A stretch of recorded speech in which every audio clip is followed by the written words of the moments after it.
In this video, I'm going to show you some simple exercises you can do as a dynamic warm-up before the next time you go out and play around a golf, hit it in the simulator, or even just hit some practice balls. So why do we do a dynamic warm-up versus stretching? A lot of people think that static stretching, like have you ever seen somebody at the golf course, they got their hamstring out here, they're stretching and holding for long periods of time, that is going to help them decrease injury and improve performance.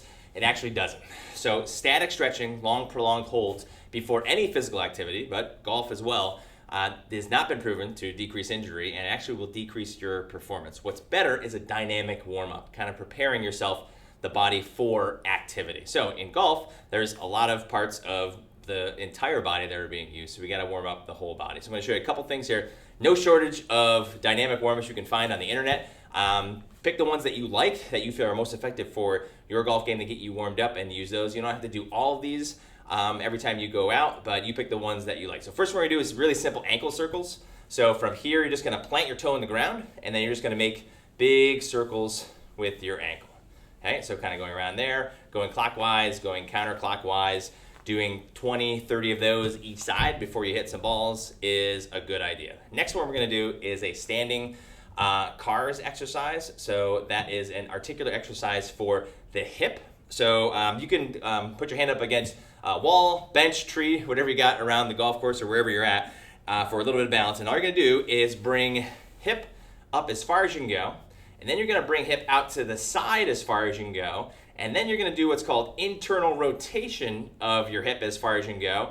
And then you're gonna do extension, so kick this thing back as far as you can go, and then you bring it back down to your side, and then you're just gonna reverse that motion. So we're gonna go out to the side and back, come forward, rotate that hip back around to where you started, and then back down. Doing 5 on each side of that one would be really good.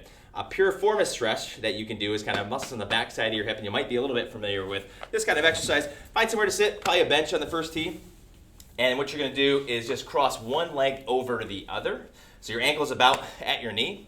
And then from here, what you're gonna do is lean forward. So what I see a lot on the golf course is I'll see this being done, which is great, but what happens is people will bend out of their back to get this, and they'll put a lot of stress on their lower back. From here, try to sit up in good posture, and you can even use the golf club to kind of cue yourself here.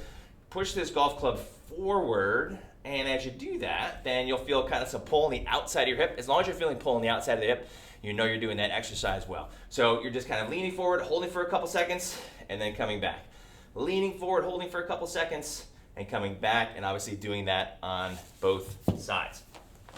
Another exercise you can do for rotation, which is gonna be really important, we just call this a swing sweep. So you're gonna kind of get in your golf stance, get golf ready, and instead of having your hands here, you're just gonna take your club like this, and you're just gonna go with rotation. So I'm a right-handed golfer, so I'm gonna swing back like this. I'm doing a couple things. One, I'm focusing on getting my shoulder up and back. So if you have some shoulder mobility issues, that will certainly help out. So getting shoulder up and back, but I'm also rotating at my spine to get ready for hitting golf balls. So again, holding for a second there, and then of course coming through and follow through all the way. I'm taking this hand, I'm trying to pushing this shoulder back so that in my follow through, I'm getting a good finish there. So same thing, holding for 5 seconds there, coming back, and then as you get warmed up, you can kind of speed that up. So it looks like swinging back and forth like that.